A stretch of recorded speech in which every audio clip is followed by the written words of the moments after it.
I was driving to hear my son's will when a neighbor ran up and shouted, "Don't start the engine!" He told me the terrible truth about my daughter-in-law. His words sent a chill down my spine. But when I finally arrived at the will reading, she fainted when she saw me. Before we continue, please subscribe to the channel and write in the comments what time it is where you are now. Seth, don't start that engine! My hand froze on the car door handle. Garrett's voice cut through the peaceful morning air like a knife through silk. I turned to see my neighbor sprinting across his perfectly manicured lawn, still in his bathrobe and slippers, panic etched across his weathered face. I had been adjusting my black tie in the rearview mirror moments before, preparing mentally for the will reading. Martin's will, my son's final words to this world. The formal suit felt heavy on my shoulders, like armor for a battle I never wanted to fight. "What's wrong, Garrett?" I stepped back from the sedan, keys trembling slightly in my grip. He reached my driveway, breathing hard. "Last night, at 11:30, I saw Helen by your car. She had tools, working under the hood for 15 minutes straight. His retired policeman instincts were firing on all cylinders. When she spotted me watching from my bedroom window, she slammed the hood shut and ran." The garage suddenly felt colder. Helen, my daughter-in-law, the woman who would inherit $40 million today if everything went according to her plan. I glanced at my sedan, the same car I'd driven reliably for 8 years. "You're certain it was Helen?" "Absolutely. She parked her BMW on the street, not in your driveway. Deliberate stealth." Garrett's eyes narrowed. "Seth, I've seen enough crime scenes to know when something's wrong. Don't drive anywhere until you get that car checked." I walked around the vehicle slowly, examining the exterior. No obvious scratches or damage, but then again, Helen wasn't stupid. She'd been married to my brilliant son long enough to learn about precision work. The morning sun streamed through the garage opening, illuminating dust motes that danced in the air like tiny witnesses to whatever had transpired here in darkness.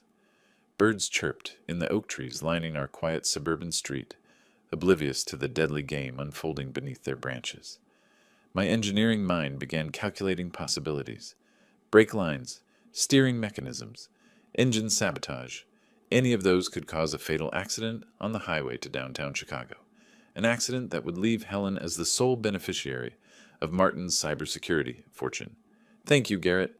You may have just saved my life," he nodded grimly. "What's your next move?" I pulled out my phone with steady hands, scrolling to Tom Riley's number. If anyone could find evidence of tampering, it would be him. 20 years of automotive experience and an eye for detail that rivaled a forensic investigator. "I'm calling my mechanic. Professional inspection." I met Garrett's concerned gaze. If Helen thinks she can eliminate the only person standing between her and Martin's money, she's about to discover how wrong she is. The phone felt warm against my palm as I prepared to dial. Whatever Helen had done to my car, I would find proof. And then I would make sure justice prevailed, not just for my safety, but for my son's memory. Tom answered on the second ring. "Riley's garage. This is Tom speaking." "Tom, this is Seth Jordan. I need you at my house immediately. I suspect my car has been sabotaged." A pause. Then, "That's serious business, Seth. Don't touch anything. I'll be there in 15 minutes with my full diagnostic kit." I hung up and began pacing the garage, my dress shoes clicking against the concrete floor. 15 minutes to wait. 15 minutes to study every inch of my sedan without disturbing potential evidence. The car sat innocently in the dim garage light, its dark blue paint gleaming. How many times had I performed routine maintenance on this exact spot?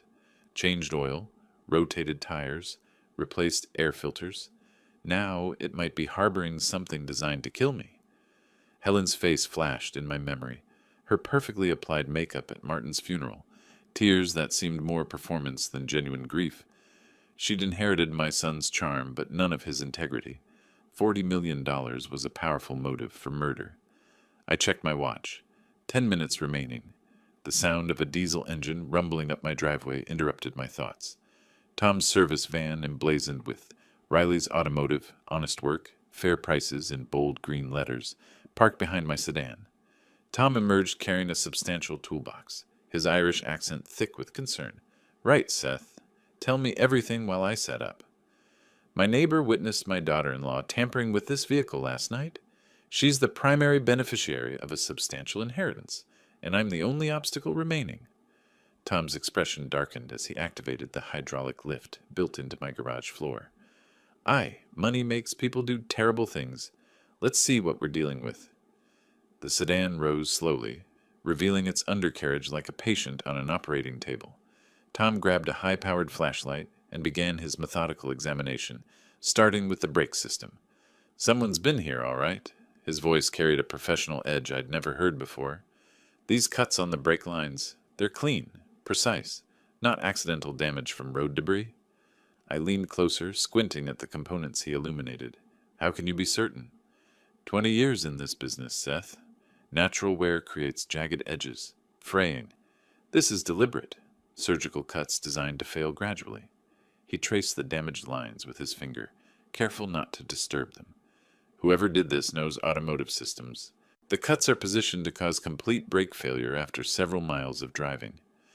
My blood ran cold. Several miles would put me on the expressway, traveling 70 miles per hour toward downtown Chicago. No brakes at that speed meant certain death. Professional work, then? Absolutely. And there's more. Tom moved to examine the steering components. Loosened tie rod ends here. Your steering would become increasingly unstable as you drove. The pieces fell into place with terrifying clarity. Helen hadn't simply wanted me dead. She'd wanted it to appear accidental. A tragic automotive failure claiming the life of an elderly man still grieving his son's death. I pulled out my phone to call a taxi. Tom, continue your inspection and document everything. I need photographs of all damage. Already on it. This evidence needs to reach the police. First, I have a will reading to attend. Helen expects me to die on the way there. Instead, I'm going to watch her face when I walk through that conference room door.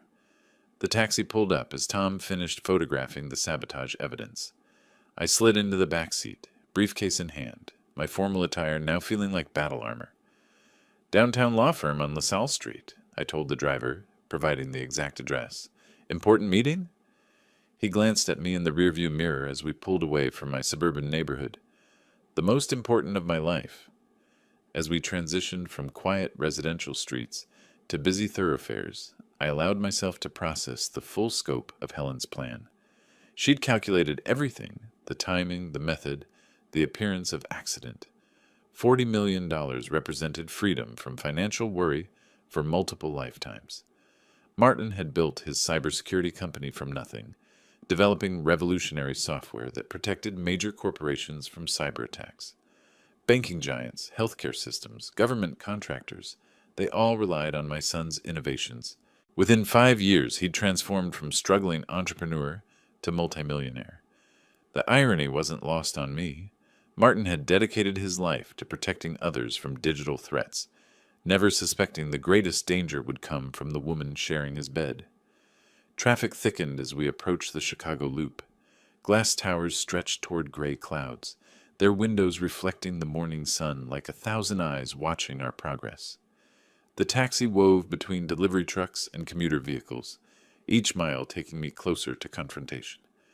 Helen would be sitting in that conference room right now, probably checking her watch, wondering why I hadn't arrived yet.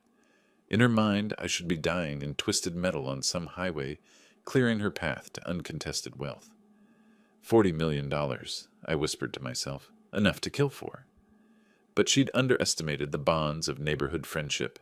Garrett's vigilance had saved my life and exposed her murderous intent. Now, instead of inheriting everything, she would face justice for attempted murder. The taxi turned onto LaSalle Street, heading toward the gleaming tower, housing Reynolds, Mitchell, and Associates. Through the windows, I could see other formally dressed people entering the building, lawyers, executives, people whose lives revolved around money and power. Martin had been different. Even as his wealth grew, he'd remained grounded, visiting regularly, sharing his excitement about new security protocols and client successes. He'd worked 18-hour days, not from greed, but from genuine passion for protecting others. Helen had never understood that drive. She saw only the financial results: expensive restaurants, luxury vacations, designer clothing. When Martin became ill, her concern had been performative. Her grief calculated. "Here we are, sir. That'll be $43.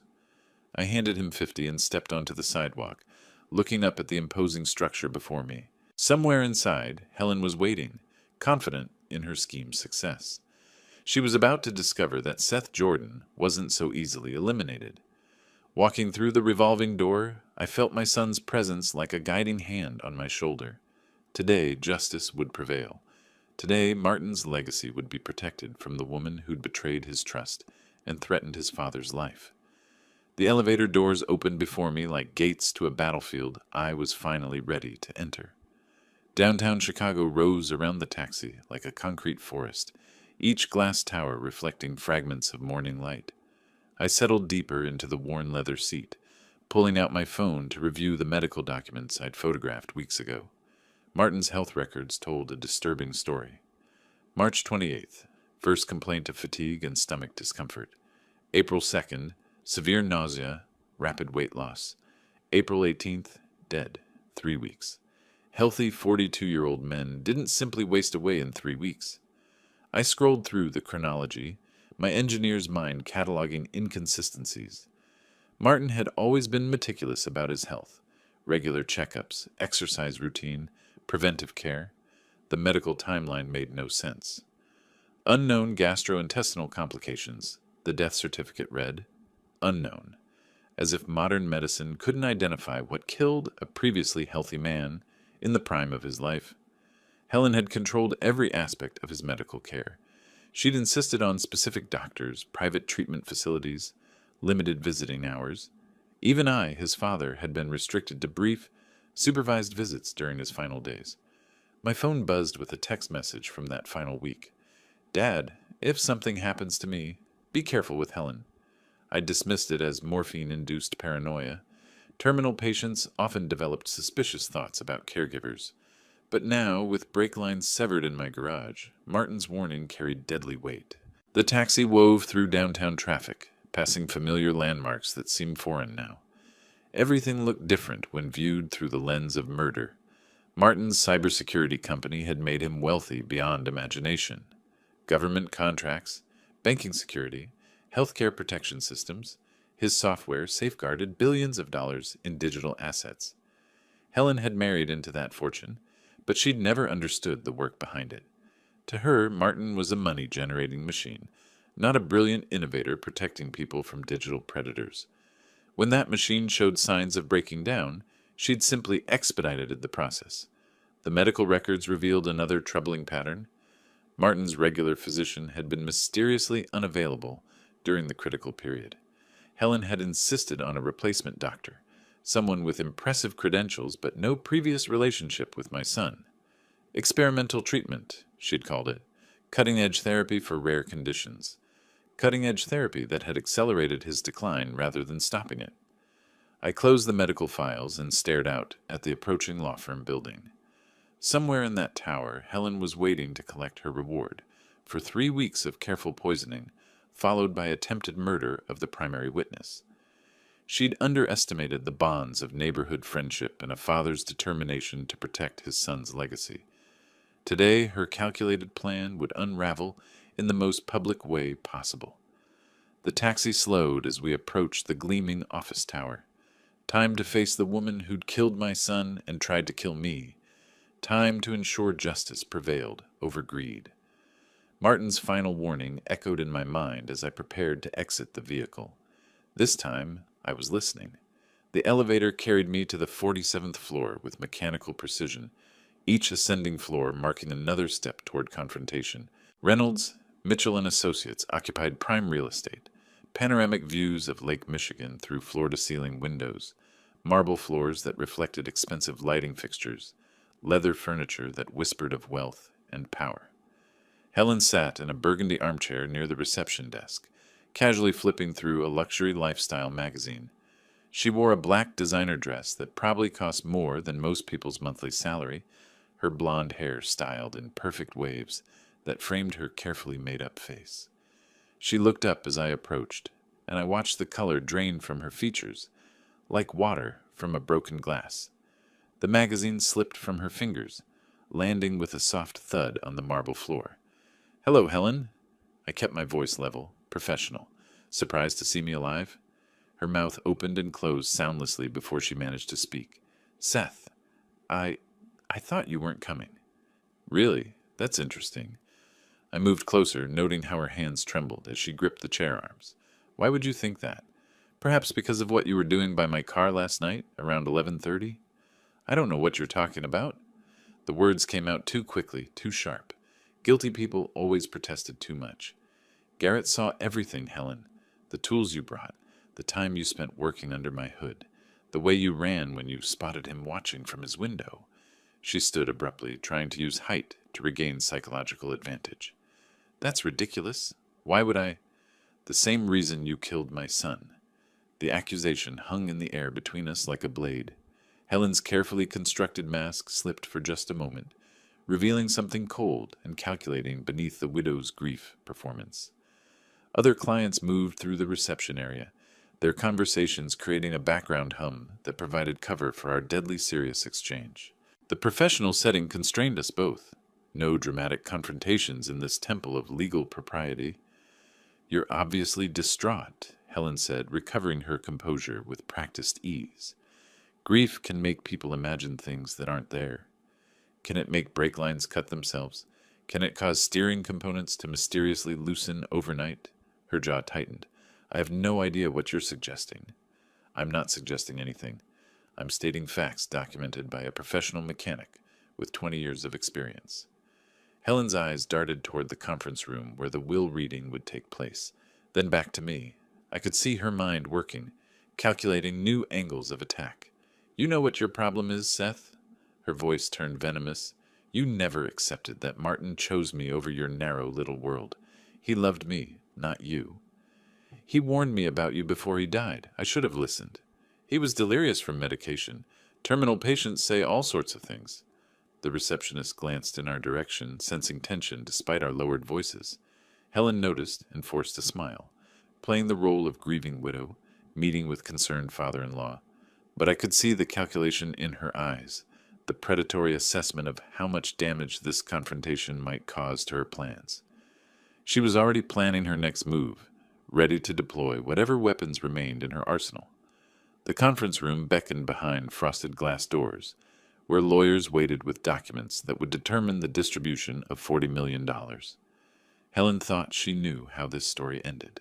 She was about to discover how wrong she could be. Helen moved toward the panoramic windows overlooking Lake Michigan, using the spectacular view as a backdrop for what she clearly believed would be her moment of triumph. The morning sun cast long shadows across the reception area, and she positioned herself where the light would frame her like a portrait of victory. You know what, Seth? Her voice carried a confidence that bordered on arrogance. None of this matters. Martin left me everything. $40 million. Every single penny. She turned to face me, her expression transformed from defensive fear to cold satisfaction. And you get absolutely nothing. We'll see about that. Oh, I've already seen. Helen's smile turned predatory. I was his wife. I took care of him through sickness and health, for better or worse, until death did us part. Yes, you took care of him very thoroughly. The barb rolled off her like water from expensive silk. She was too intoxicated by anticipated wealth to register the accusation's full meaning.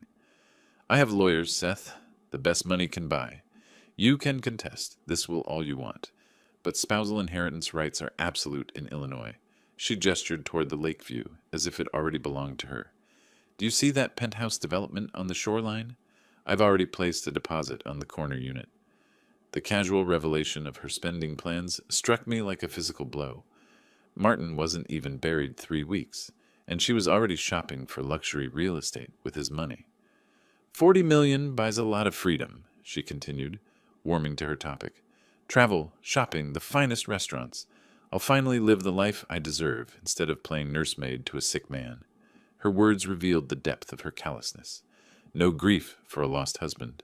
No acknowledgement of a life cut short. Only materialistic calculations about how to spend blood money most efficiently. Martin worked 18-hour days building that company, I said quietly. He revolutionized cybersecurity, protected millions of people from digital threats. That fortune represents years of innovation and dedication. And now it's mine. Helen's voice carried the satisfaction of someone who believed she'd outmaneuvered everyone around her. You always disapproved of me, Seth. Thought I wasn't good enough for your precious son.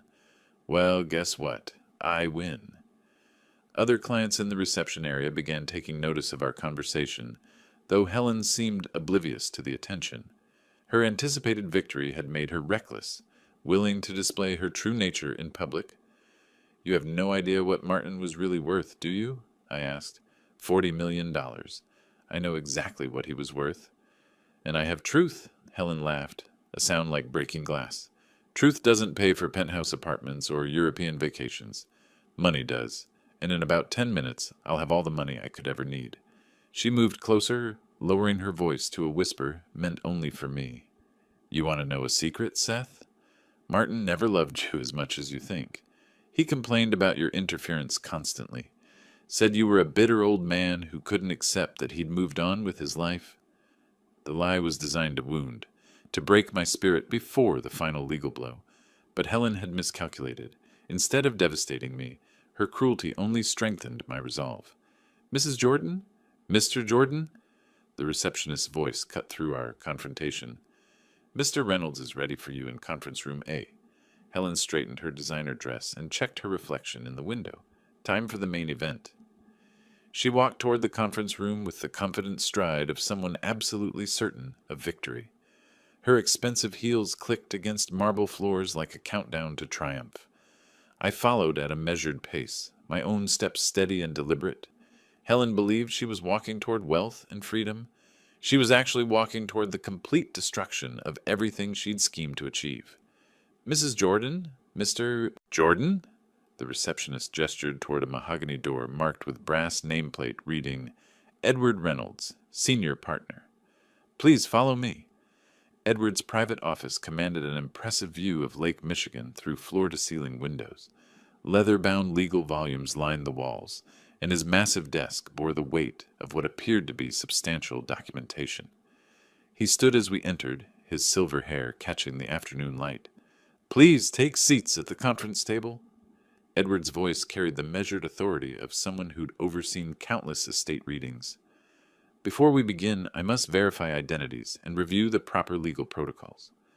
Helen chose the chair facing the window, positioning herself where the natural light would frame her expected moment of triumph. I sat across from her, noting how she'd arranged her designer purse and removed her smartphone, apparently preparing to document her windfall. The last will and testament of Martin Jordan, properly executed and notarized on April 1st, 2025. Edward opened an official-looking folder with practiced precision. All legal requirements have been satisfied, including 3 independent witnesses and state certification. April 1st, 2 weeks before Martin's death. He'd been weak but mentally sharp, still capable of making crucial decisions about his legacy. Martin was very specific about his intentions, Edward continued, adjusting his reading glasses. He wanted to ensure his father's welfare above all other considerations. Helen's confident smile never wavered. She probably assumed this meant a generous provision for my retirement, while she claimed the bulk of the estate. I quote directly from the document. I hereby leave my entire estate, valued at approximately $40 million, including all assets, properties, investments, and business holdings, to my father, Seth Jordan, in recognition of his lifelong guidance and support. The words hit Helen like a physical blow.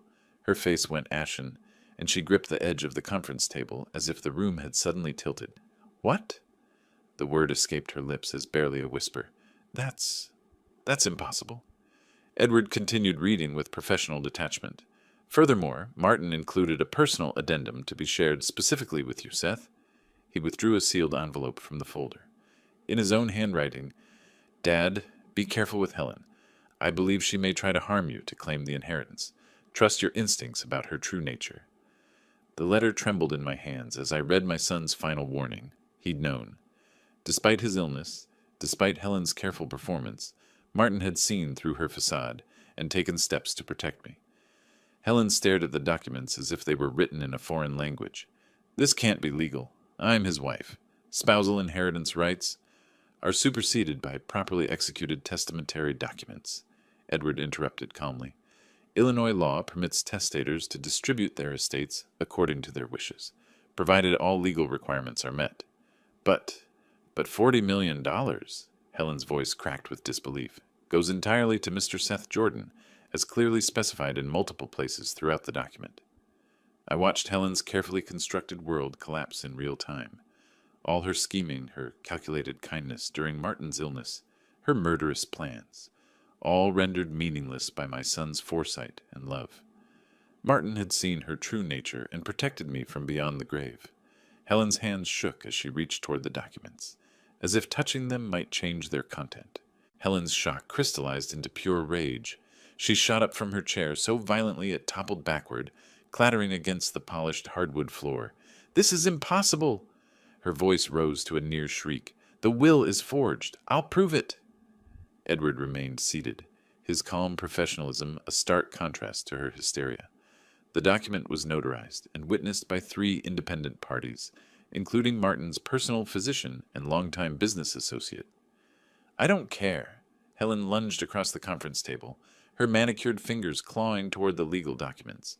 "Give me those papers." Edward smoothly gathered the documents and moved them beyond her reach. "Mrs. Jordan, please compose yourself. These are certified copies. The originals are secured in our vault." Helen's facade had completely shattered. Gone was the grieving widow, the concerned wife, the charming socialite. What remained was a desperate woman whose carefully laid plans had exploded in her face. "I'll contest this will. You'll never see a penny of that money." She whirled to face me, her eyes blazing with fury. "I spent 3 years married to your pathetic son. I earned that inheritance." "Earned it?" I stood slowly, my voice deadly quiet. "By poisoning him?" The accusation hung in the air like a blade. Helen's face went white, then flushed crimson as rage overtook shock. "You can't prove anything. Martin was sick." "Healthy men don't die in 3 weeks from unknown complications." I moved closer, watching her back toward the window. "But you knew that, didn't you? You knew exactly what you were giving him." Helen grabbed for the documents again, this time managing to snatch 1 page before Edward could stop her. She began tearing at it frantically, but the heavy legal paper resisted her efforts. "This won't change anything," Edward said calmly, reaching for his desk phone. "As I mentioned, these are copies." "I want those originals," Helen screamed, throwing the torn fragments at my feet. "I want every copy destroyed." "Security?" "Yes. This is Edward Reynolds in Conference Room A. I need assistance with an unstable client." Helen spun toward the door as if planning to escape, then back to the windows, trapped like a caged animal. The wealthy widow persona had been replaced by something feral and desperate. "You think you've won?" She pointed a trembling finger at me. "I'll fight this in court for years. I'll tie up every dollar until you're dead." "Run, Helen." I kept my voice steady, controlled. "Justice will catch up with you eventually." 2 security guards appeared in the doorway, their presence immediately changing the room's dynamic. Edward gestured toward Helen with professional courtesy. "Please escort Miss Jordan from the building. She's no longer welcome in our offices." As the guards approached, Helen made one final desperate grab for Edward's briefcase, but her expensive heels betrayed her balance. She stumbled, her dignity as shattered as her schemes. "This isn't over," she screamed as the guards gently but firmly guided her toward the door. "I'll destroy all of you." The conference room fell silent, except for the distant sound of Helen's protests echoing down the corridor. Edward straightened his tie and began gathering the scattered document fragments. "Well," he said with considerable understatement, "that could have gone more smoothly." I sank back into my chair, processing the magnitude of what had just occurred. My son had protected me from beyond the grave, and Helen's true nature had been exposed for all to see. The war was far from over, but the first major battle belonged to justice. Edward closed the conference room door and returned to his desk, the professional calm settling back over his office like dust after a hurricane. He methodically arranged the scattered legal documents, his movements precise despite the chaos Helen had attempted to create. "I must apologize for that outburst," he said, straightening his jacket. "In 30 years of estate law, I've rarely witnessed such a violent reaction to testamentary proceedings. She expected to walk away with $40 million. I remained seated, processing the emotional whiplash of the last hour. That's a powerful motivation for delusion. My phone buzzed against the conference table. Tom Riley's name appeared on the screen, and I remembered his promise to complete his automotive investigation. Tom, what did you find? Seth, you need to hear this. His Irish accent carried urgency that made my pulse quicken. This wasn't just sabotage. This was attempted murder with professional-grade execution. Edward looked up from his document organization, clearly hearing both sides of the conversation in the quiet office. Explain exactly what you discovered. Your brake lines were cut with surgical precision, not random damage, not amateur work. Tom's voice carried the authority of someone who'd spent decades diagnosing automotive failures. The cuts were positioned to cause complete brake failure after approximately 10 miles of highway driving. 10 miles, exactly the distance from my suburban home to the downtown expressway entrance, where I'd be traveling 70 miles per hour with no ability to stop. Are you absolutely certain this was deliberate? 100%. I've documented everything with photographs and measurements. The tools used were professional grade, and the technique shows advanced knowledge of brake system vulnerabilities. Edward leaned forward, his legal mind immediately grasping the implications. Tom, this is Edward Reynolds, Seth's attorney. Would you be willing to provide expert testimony about these findings? Absolutely. I've preserved all the evidence and prepared a detailed technical report. This kind of sabotage could only be performed by someone with specific automotive knowledge, or someone with access to professionals who possess such knowledge.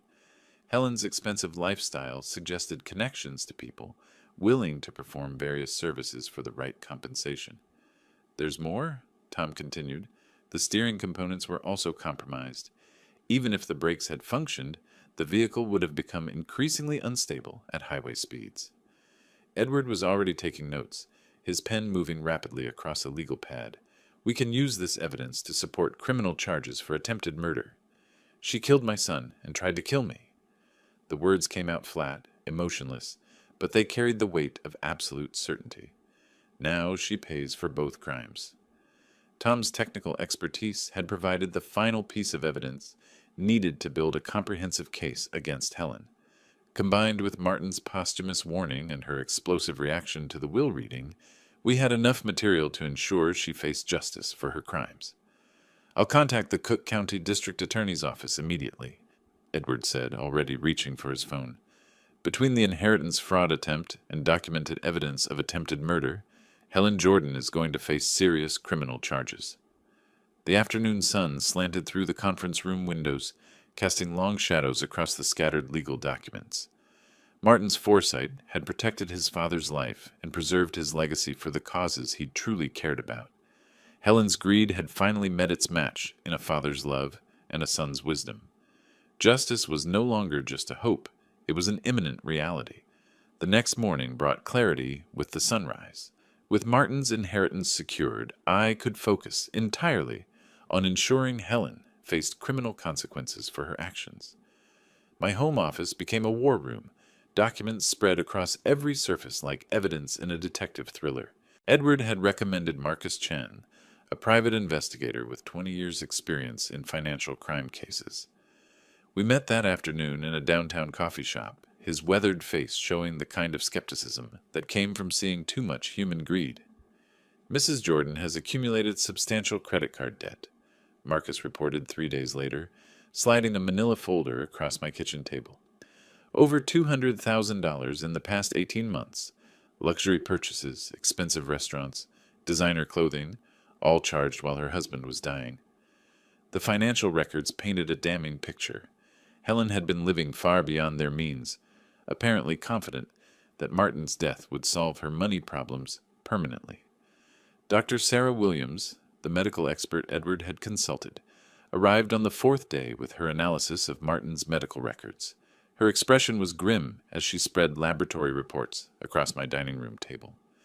The symptom progression strongly suggests arsenic poisoning, she said, her voice carrying the authority of someone who testified in dozens of criminal cases. The timeline is his textbook, gradual accumulation followed by rapid organ failure. Each piece of evidence felt like another nail in Helen's metaphorical coffin. But the most satisfying discovery came from my systematic canvassing of the neighborhood's security systems. Mrs. Patterson from 3 houses down had a high-definition camera system that captured the entire street. The footage was crystal clear.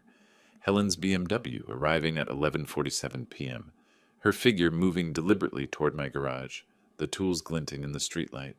Camera 3 shows her clearly working under your car hood. The security company technician confirmed, freezing the frame at the perfect angle. Timestamp is exact, and the resolution leaves no doubt about identity. By the 5th day, I had assembled an overwhelming case against Helen. Financial motive, means, opportunity, and expert testimony all pointed toward her guilt in both Martin's murder and the attempt on my life. Tom's mechanical analysis remained the crown jewel of evidence, professional sabotage designed to cause fatal accidents, documented with photographs and technical specifications that would convince any jury. I sat in my study that evening, surrounded by folders containing Helen's financial desperation, medical evidence of Martin's poisoning, security footage of her sabotage attempt, and expert testimony supporting every accusation. My phone buzzed with a text from Edward. District Attorney wants to meet tomorrow. Bring everything. The legal machinery was finally grinding into motion. Helen had calculated every detail of her murderous scheme, except for one crucial factor, a father's determination to seek justice for his son. Martin's warning from beyond the grave had saved my life and exposed his killer. Now it was time to ensure she paid the full price for her crimes.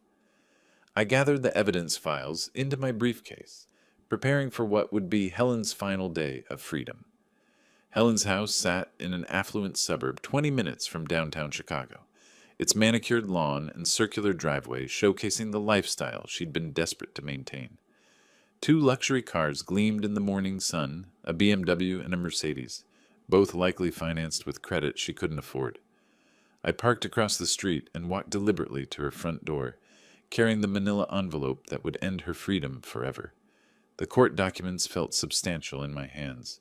Arrest warrants, civil lawsuit papers, and a comprehensive evidence summary that detailed every aspect of her criminal conspiracy. Helen answered the door in an expensive silk robe, her hair perfectly styled despite the early hour. When she saw me standing on her doorstep, the color drained from her face like water from a broken glass. "What do you want?" Her voice carried a tremor that belied her attempt at confident indignation. "Official court summons for attempted murder charges." I handed her the envelope with ceremonial precision. Also included are civil lawsuit documents for inheritance fraud and emotional distress. She stared at the papers as if they were written in hieroglyphics. "You can't prove anything. This is harassment." Video footage from 3 different security cameras showing you sabotaging my vehicle. Technical analysis from a certified automotive expert. Medical testimony indicating arsenic poisoning. Financial records showing your $200,000 debt motive. Each piece of evidence hit her like a physical blow. Helen clutched the doorframe for support, her expensive facade crumbling in real time. "The district attorney has accepted the case for prosecution," I continued with professional calm. "Trial date is set for next month. I thought you deserved personal notification. I'll destroy you in court." She stepped forward aggressively, but her silk slippers on the marble threshold made the gesture pathetic rather than threatening. "You'll never prove I hurt Martin. Dr. Sarah Williams will testify about arsenic poisoning symptoms. Marcus Chen will present your financial desperation. Tom Riley will explain how professional automotive sabotage works." I kept my voice steady, letting the facts speak for themselves. The evidence speaks quite clearly. Helen's eyes darted around her expensive neighborhood, perhaps calculating whether any neighbors were witnessing her public humiliation. The morning sun highlighted every line of panic etched across her carefully maintained features. "You think you've won?" Her voice rose to a near shriek. "I'll appeal everything. I'll tie this up in court for years." "You already destroyed yourself, Helen. This just makes it official."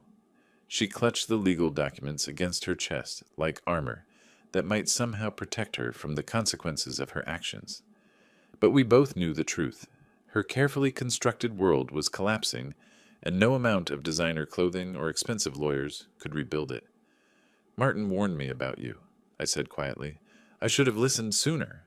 Helen slammed the door with enough force to rattle the expensive glass panels.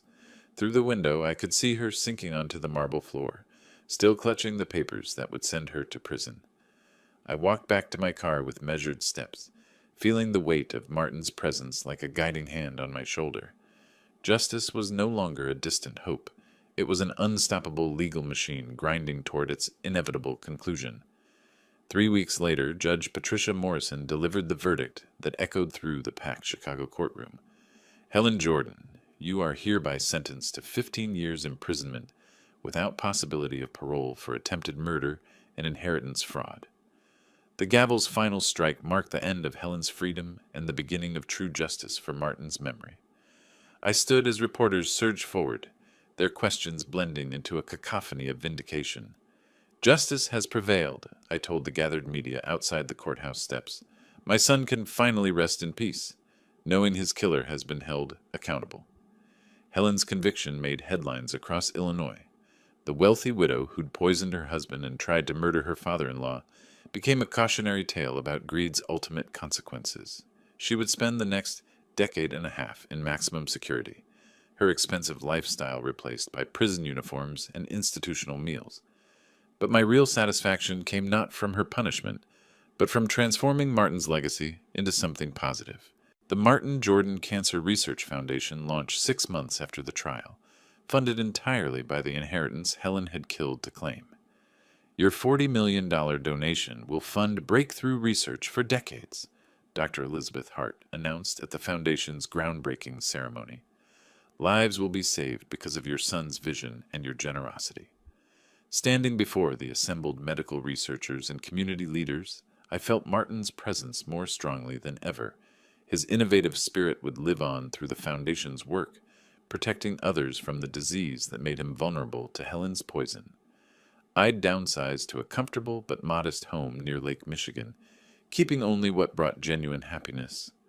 The rest of my energy went toward travel and charitable work, visiting cancer research facilities, meeting with patient families, ensuring Martin's money created hope rather than destruction. Garrett still checked on me regularly. Our friendship deepened by shared experience of neighborhood vigilance, saving lives. Tom had become more than a mechanic. He was a trusted ally who'd helped expose attempted murder through professional expertise.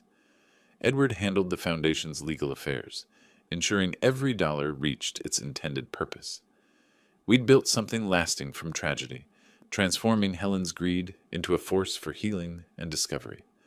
1 year after the trial, I visited Martin's grave with news of the Foundation's first research breakthrough, a promising treatment protocol that might save hundreds of lives annually. "Son, I kept my promise," I whispered to the granite marker bearing his name. "Your killer faced justice, and your legacy helps others fight the battle you couldn't win." From tragedy had come purpose. From loss had emerged hope. Helen's attempt to destroy our family had instead created something beautiful and enduring, a testament to love conquering greed, justice prevailing over evil, and a father's determination to honor his son's memory. The inheritance she'd killed, for now, funded the research that might have saved Martin's life. In the end, that seemed like the perfect form of poetic justice.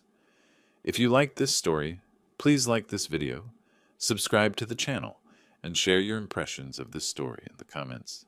To listen to the next story, click on the box on the left. Thank you for watching.